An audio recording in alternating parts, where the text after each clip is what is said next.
এটা আসলে একটা ধরেন ক্রাইম বা ক্রিমিনাল তাদের যে গতি প্রকৃতি এরা কখনো বলে কয়ে কোনো কিছু করে না, হঠাৎ করেই করে।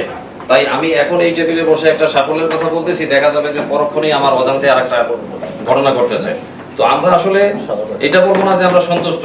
আমরা প্রতিনিয়ত আমাদের যে পুলিশিং কর্মকাণ্ড, আমাদের উপর যে দায়িত্ব আইন শৃঙ্খলা রক্ষার, সেটি আমরা আমাদের উপর অর্পিত দায়িত্ব যাতে আমরা 100% আন্তরিকতা এবং পেশাদারিত্বের সাথে পালন করতে পারি, সে ব্যাপারে আমরা সচেতন আছি। এবং পুলিশের কাছে মানুষের যে প্রত্যাশা, আমাদের কাছে সাধারণ মানুষের যে চাওয়া, সেই চাওয়াটা আমরা পূরণ করতে চাই।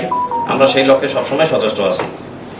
স্যার, অন্য একটা প্রশ্ন আমার একটু জানা, সেটা হলো পাংশা উপজেলার কলিমোহর ইউনিয়নের একটা স্কুল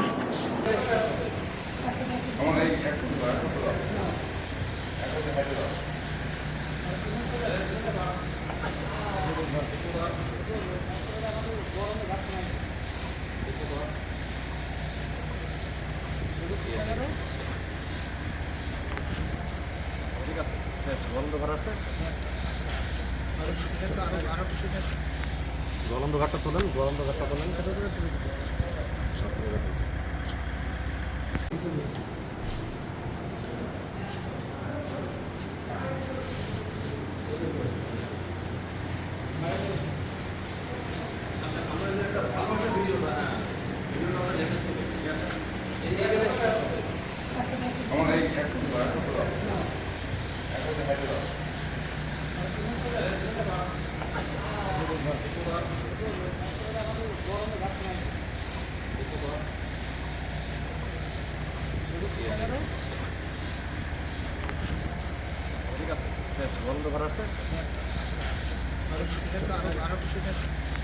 গলন্দ ঘাটটা তোলেন, গলন্দ ঘাটটা তোলেন।